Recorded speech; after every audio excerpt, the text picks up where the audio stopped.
All right, hello. I'd like to talk a little bit about circular motion.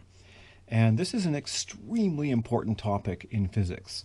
Remember what I said about Newton? So Newton unified the heavens and the earth and explained the orbits of the planets in the solar system and all that kind of stuff. And the basic idea is, if you've got, say, the moon orbiting around the earth in, let's say, for simplicity, a circular orbit, then that circular motion involves an acceleration directed towards the center of the circle at every single point along that circular orbit. And an acceleration requires a force, in this case a force directed towards the center of the circle. What's at the center? The Earth. Okay, so then this got Newton to guess that Earth's gravitational field, Earth's gravitational force applies not only near the surface of the Earth, but reaches all the way out into space, reaches all the way to the moon, and is constantly pulling the moon towards itself, which is causing this acceleration towards the center of the circle, which is causing the moon's trajectory to bend from a straight line into a circle. So instead of moving perpetually with constant speed along a straight line, it moves essentially perpetually with constant speed in a circular motion because of that essentially centrally directed force causing a centrally directed acceleration. One of the most important discoveries in the history of science. Okay, so circular motion is super important. So what do we mean by circular motion?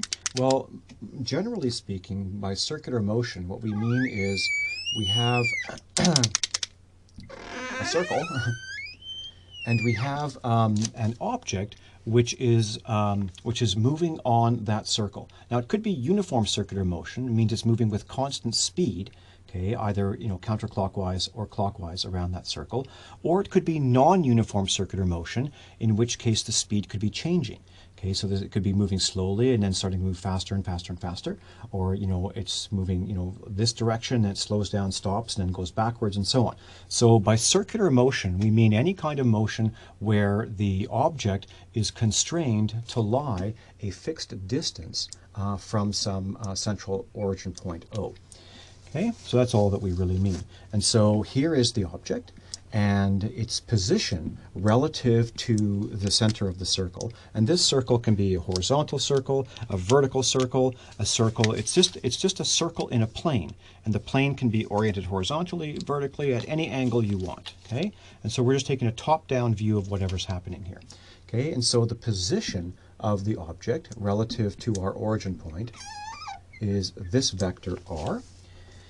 And that vector r, by circular motion, all we mean is that at any instant of time, because that's r one instant of time, this is r the next instant of time, and so on, what we mean is that the magnitude of that position vector is some constant r, and r being the radius of that circle. Okay? So the magnitude of the position vector never changes, but of course its direction is changing as the object moves this way and that way around the circle. Okay? And we also know that, let's just imagine that the object is moving counterclockwise at this instant of time, then the velocity of any object is always tangential to the trajectory, because here it is now, there it is at the next instant of time. The change in position is in that direction, tangential to the circle, so that's the direction of the velocity, is in the direction of the change in position. So then we have its velocity at any instant of time looks like that. It's always perpendicular. The velocity is always perpendicular to the radius vector. Okay, so that's tangential to the circle, and that velocity v. Remember that you can take any vector, let's call it v, and at any instant of time t, any vector can be written as a product of its magnitude, in this case the speed v of t, and its direction, which is a unit vector, a little hat on top, a unit vector of no dimensions, dimensionless unit vector in the direction of the velocity. So v hat is a vector of length 1. You multiply it by the speed, and that gets the vector v. Okay, so a velocity vector, don't think in terms of components, x and y components, think in terms of magnitude and direction of motion. And so when the magnitude changes, maybe it's speeding up, going faster and faster and faster, well, that involves a change in the velocity, there's an acceleration. If the direction is changing, say even as we're moving with constant speed, the direction is changing. Now it's this, now it's this, now it's this, so then this is changing. And so even though the speed may not be changing, the direction is changing, and so the velocity is changing, and there's an acceleration. So there will be, in general, a component of acceleration both parallel and perpendicular to the motion. So the acceleration can be in any direction. So let's suppose that the acceleration at this instant of time is in that direction. Okay, so that acceleration, well, so we can split that acceleration into two components. There's a component of the acceleration which is perpendicular to the motion, which in this case points towards the center of the circle no matter where you're at. So this would be the component of acceleration that's perpendicular. Okay, so the component of acceleration that's perpendicular doesn't change the speed, but it does change the direction. So A perpendicular is involved in changing the direction of motion. Okay? But there can also be a component of acceleration that's parallel to the motion. So this is A parallel. Okay, so in the direction of V, if it's in the direction of V, that means that the speed V is increasing. If it's directed oppositely to V, that means the speed is decreasing. So when the speed is changing, there is a component of acceleration that is in the direction of V or opposite the direction of V. Okay, and so the component of acceleration parallel to the direction of the velocity, either plus or minus parallel, parallel or anti-parallel, that changes the speed. Okay, so that's important. Okay, so that's general circular motion, and we'll look at this general circular motion a little bit later. Okay, but what we're going to do first is focus on the case of uniform circular motion. That means that the object is moving with constant speed. Okay, so so the first case is uniform circular motion, which means by definition that the speed v, so the vector v written without the vector symbol on top, that means that v is equal to a constant.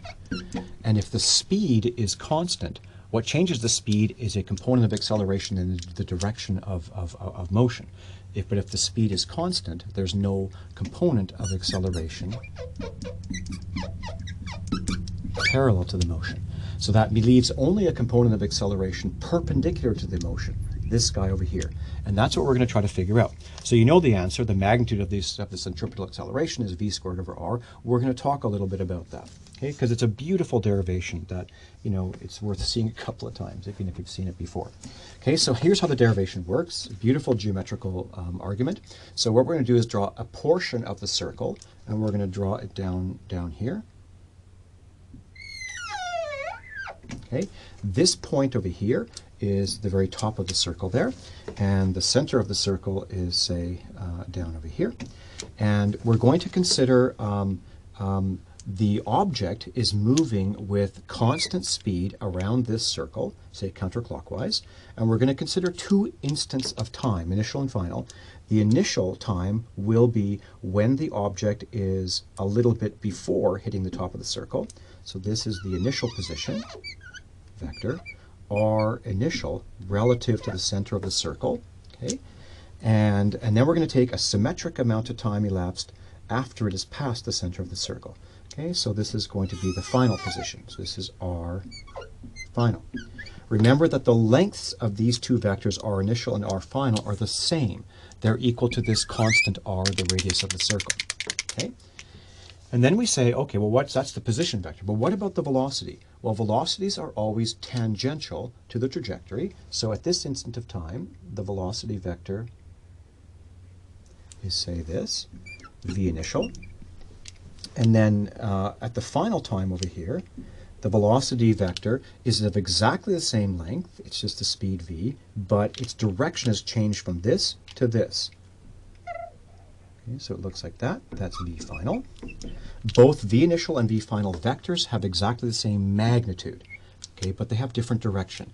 And it's the changing direction which involves a component of acceleration perpendicular to the velocity, and hence directed towards the center of the circle in this case.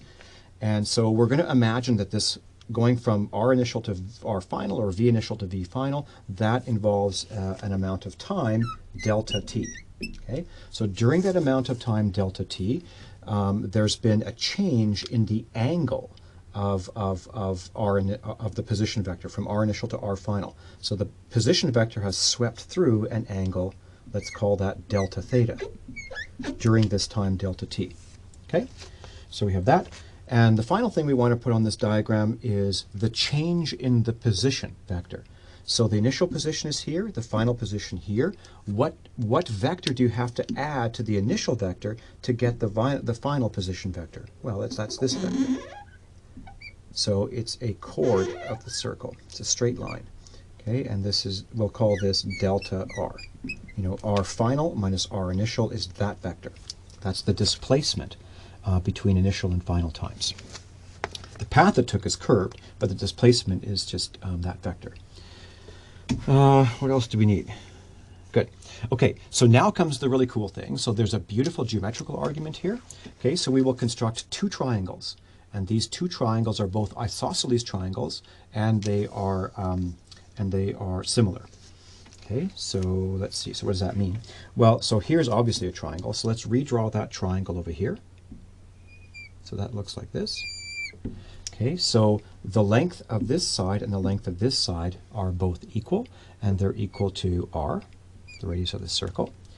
And the length of this side of the triangle is delta r, the magnitude of the vector delta r, which yeah, okay. And there's an angle delta theta here. Okay, so that's one triangle. Now we're going to draw another triangle, and this other triangle is going to involve V initial and V final as sides. Okay, so let's draw V initial. So V initial is this vector, and it is of length V. And then we're going to draw V final down over here. So V final points downwards like this. Its length is also V. Okay? And this is a vector V initial. This is a vector V final. And so the change in the velocity vector, V initial minus V final, is a vector pointing from V initial, the tip of V initial, to the tip of V final. So this is the length of this side of the triangle. Sorry, I kind of missed this up a bit. This is delta V, the change in velocity, the magnitude of the change in the velocity. Okay? Now, the crucial thing is to figure out what is this angle. Okay? And then you can see that these are similar triangles. So the thought process is just like this. You say, yes, this is the initial position vector, and the initial velocity vector is perpendicular to it. When the position vector sweeps through an angle delta theta, the velocity vector sweeps through exactly the same angle. And so when the initial velocity vector sweeps over to become the final velocity vector, the initial and final velocity vectors also rotate by exactly the same angle, delta theta. Okay, so now these are two similar triangles. Okay, they have the same angle. They're isosceles triangles, two sides of the same length, and they have the same angle. So what that tells you immediately is that the ratio of this to this equals the ratio of this to this. Or in equation form, if you take the magnitude of the change in position vector divided by the radius of the circle, that ratio has to equal the magnitude of the change in velocity vector divided by the speed. Okay, so this is the crucial insight that allows us to figure out that A perpendicular is V squared divided by R. So it's a nice geometrical construction. Okay, so how do we do this? So what we do is we start, again, with our general kinematical formulas. In particular, we're interested in this one. Change in the velocity, so V final minus V initial, this guy over here. That change in velocity, in general, is given by A average delta t. Now, this formula is valid even when the acceleration is not constant, and it is not constant here. At this instant of time, the acceleration is this way. As you know, we're going to derive this, but it is this way. And then at a later instant of time, it's this way. The magnitude of the acceleration might be the same, but the direction is always changing. And so the acceleration is not constant, and yet this kinematical formula is still correct, where we have a average there, the average acceleration. The average of, say, this acceleration and this acceleration will be an acceleration straight down. Okay, so at this center top point, it'll be pointing straight down towards the center of the circle. That's our centripetal acceleration.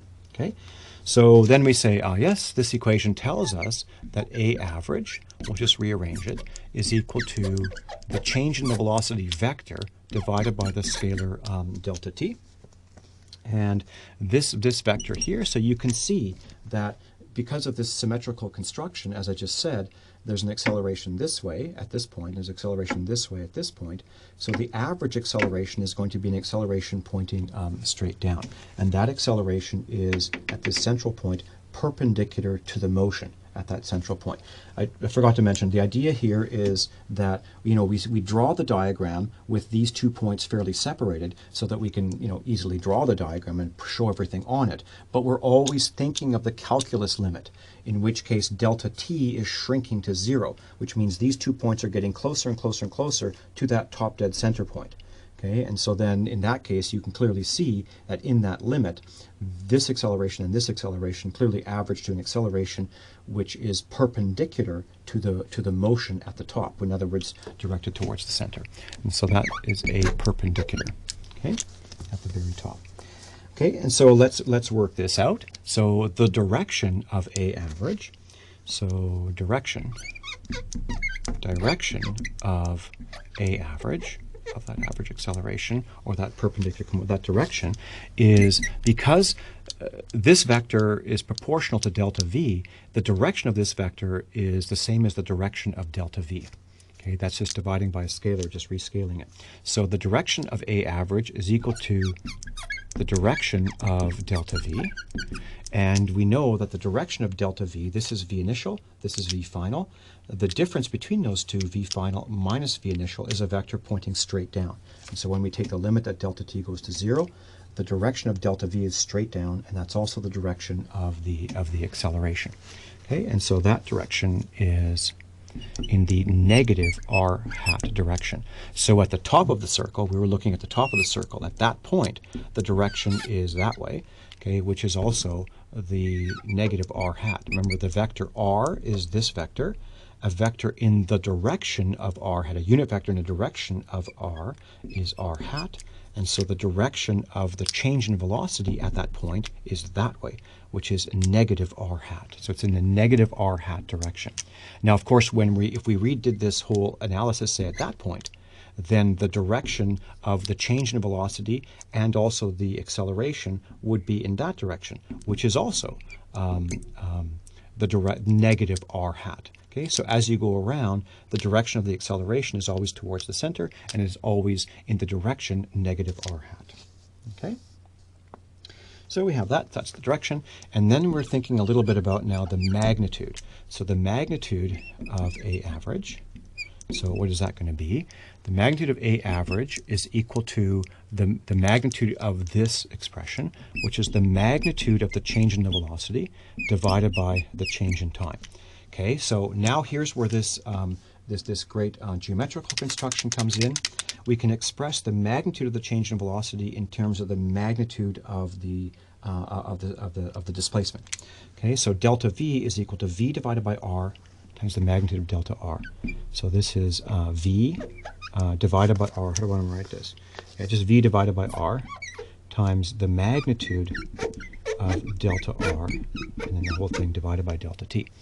Okay, and then you say, well, what is this? Well, this magnitude of delta r, so as delta t goes to 0, okay, this delta r, as delta t shrinks to 0, what we have is this kind of a situation. Here is an arc length. This is delta r. Okay, we're taking that point and showing delta r here. Okay. So, but that's not the path that the object moves along. The object actually moves along this circular path here.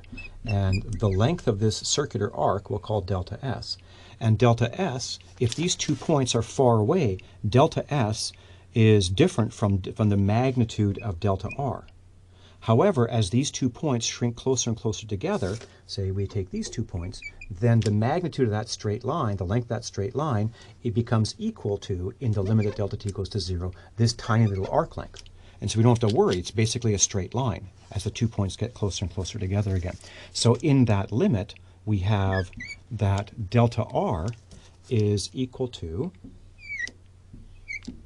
so remember that another thing to keep in mind here is that if you have a circle here of radius r and you have any angle delta theta, then the arc length delta s is equal to r times delta theta. That's a super important thing that all of you should know. Okay, and just to sort of prove that to yourself, just think about this whole circle here, and imagine that we let delta theta go from, this angle, just keep getting bigger and bigger and bigger until it becomes 2 pi. Okay, so a full circle. So what is the arc length connecting this point all the way around one full circle? Well, just set delta theta equal to 2 pi. And the arc length around that circle is equal to 2 pi times r, which is the formula for the circumference of a circle. Okay, so know this relationship. Okay, used all the time in physics. Anyway, so assuming that you know that, we say yes, delta r, the magnitude of that delta r vector approaches delta s. So it's just v over r times delta s divided by delta t. And then what is delta s divided by delta t? Well, that's distance divided by time. That's how fast it is moving in uniform circular motion. Well, that's just the velocity v.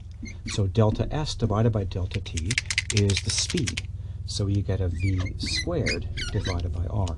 Okay, so that's where the v squared over r comes from. That's the magnitude of the centripetal acceleration. And so then we can write down, finally, we can say, yes, in the case of uniform circular motion, there is an acceleration only directed towards the center of the circle because the speed isn't changing. And so we have this relationship that the perpendicular component of the acceleration at any instant of time is directed towards the center of the circle. So it's in the negative r hat direction, which can depend upon time. When the object is here, r hat is that way. When the object is here, r hat is that way. When the object is here, r hat is that way. Okay, so that's r hat. It's in the direction of negative r hat, and its magnitude is v squared divided by r. And both v and r are constants in this case.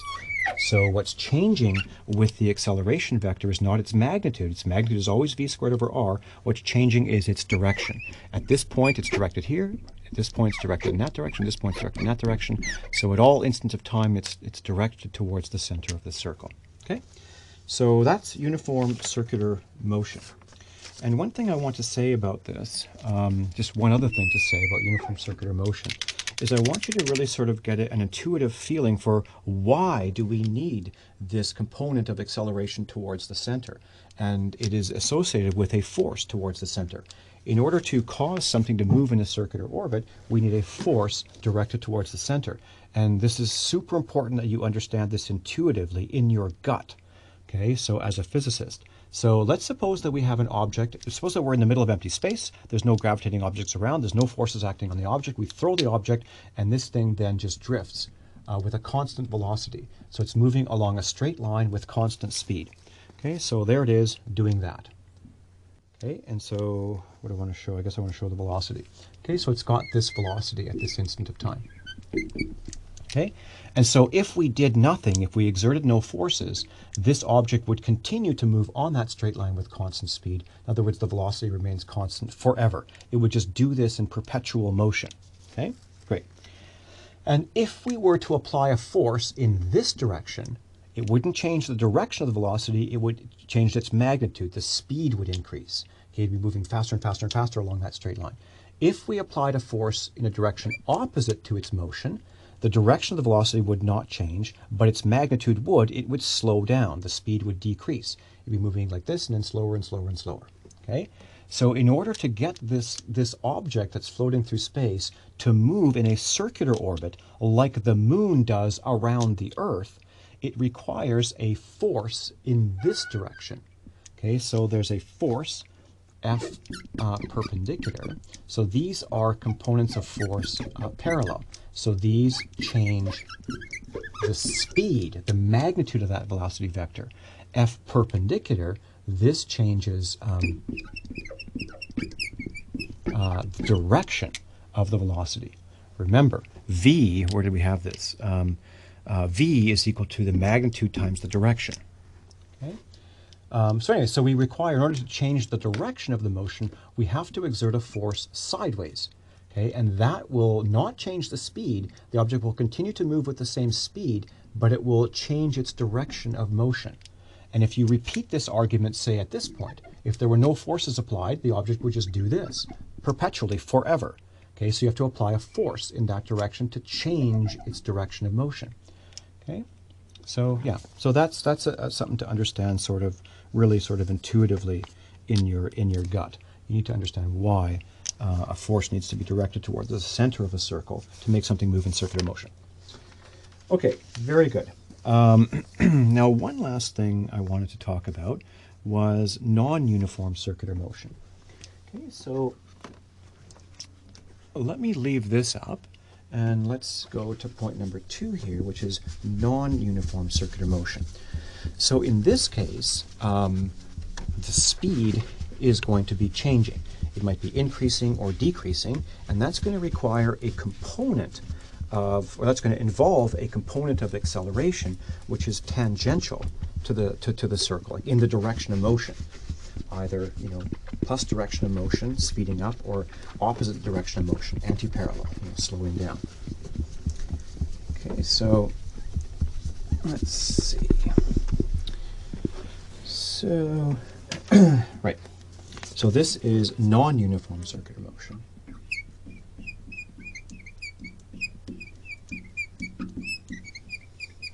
So for non-uniform circular motion, that means that v is not constant, okay? And so if v is not constant, that means we require not only a perpendicular component of acceleration, because surely the direction is still changing, but now the magnitude is changing also, so we're going to add to the perpendicular component, we're going to add a parallel component of acceleration.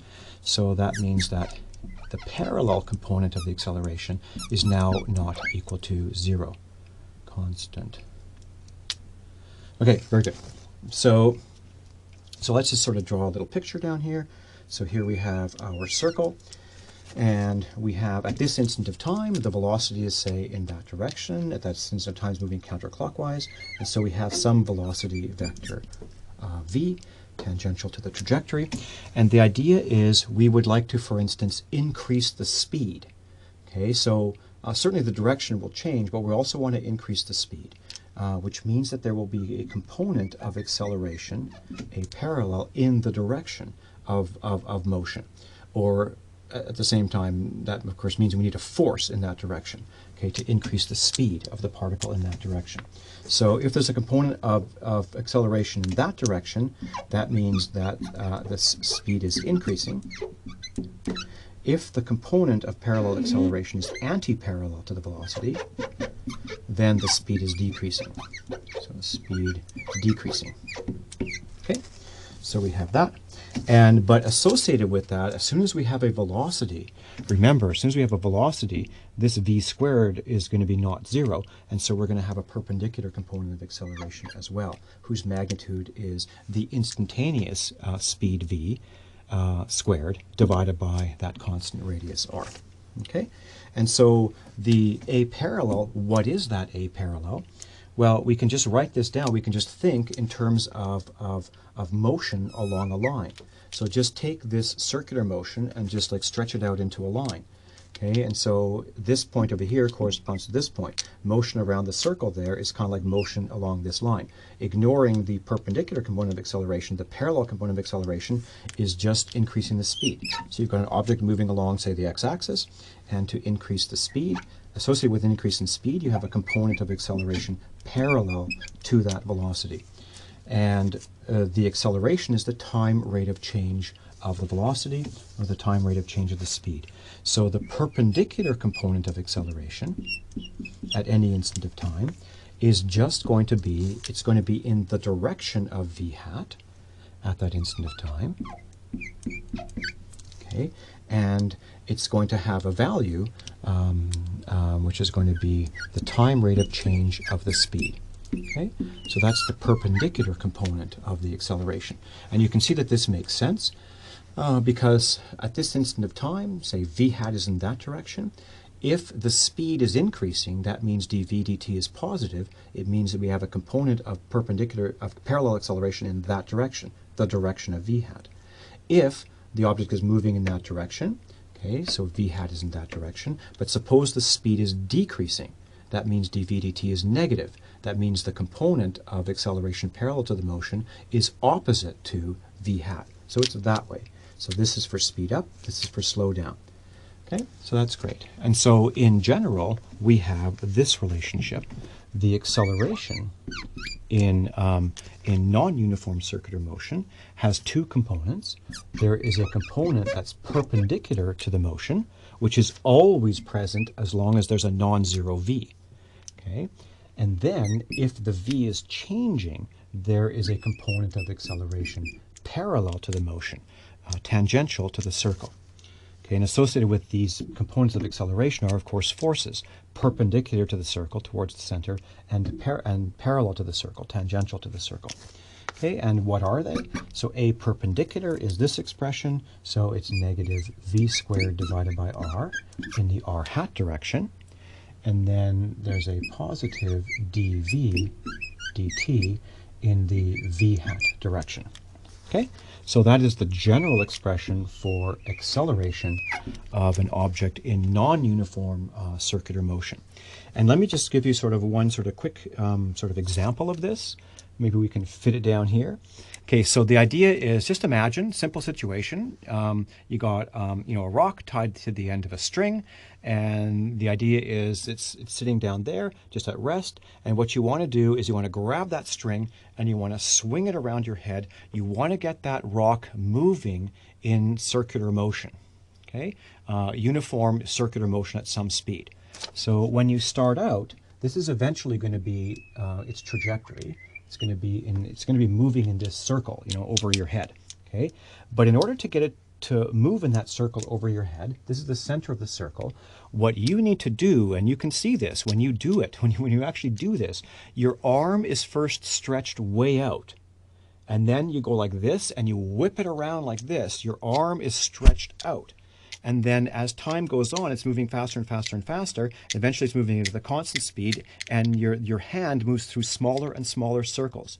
You start moving through a big circle, and then you start moving through a smaller and smaller and smaller circle with your hand. Why? Well, this equation tells you why. So, okay, so suppose that your rock is over there, and you have a rope attached here, and initially your arm is away from the center. Okay, so your arm is reaching out like this. Okay, and you have a rope attached from your hand to the rock, and you are applying a force in that direction. This is a rope. You can only apply a force in the direction of the rope here. Okay, so you're applying this force, and that force is being transmitted through that rope to a force in this direction on that mass. So a force in that direction means an acceleration in that direction. So that's the direction of the acceleration. It's like here. Okay, it's not this way, it's not this way, it's something in between. It has both components. It has one component which is in this direction, and that's the important new thing here. Okay.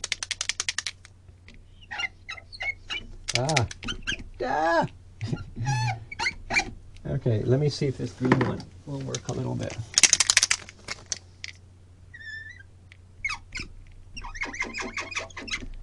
The green one's not working very well.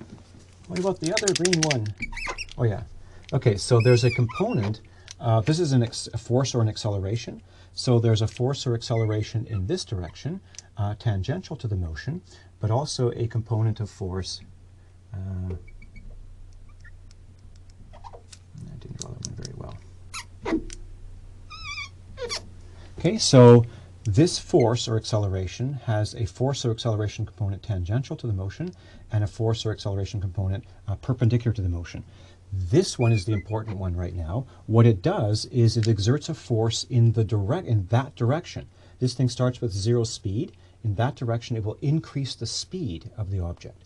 Okay, and then when you come later on, your hand is still out, and the force that you're applying is not towards the center. The force that you're applying to that mass has a component towards the center, which is required to cause the centripetal acceleration to bend the path, but you also have a component that is tangential, which is constantly increasing the speed. So when your hand is way out here like this, and we're moving in a big circle, there's a component of force and acceleration which increases the speed. But then as you get to a constant high speed, then your circular motion of your hand gets smaller and smaller and smaller. And at the end, you have a very, very tiny circle over here. And so then the force that you are applying, I didn't draw that very well. The force that you are applying, here's your hand, which is very close to the center. Your hand is now moving in very small circles. So now most of that force is directed towards the center, and there's only a very tiny component of force in the direction of motion. Now, if you were doing this in sort of outer space, there was no friction, that component of force could be dropped right to 0. Okay, but there's always that tiny component of force required in that direction to overcome the air resistance. Okay, so that's why you're always moving in tiny circles up here. Okay, so that's kind of cool. So that's a sort of a way. I really encourage you to sort of think about that and see how these two terms play a role in understanding that simple kind of everyday kind of physics situation. Anyway, circular motion, super important. Okay, Newton, unifying the heavens and the earth, right? All right, very good.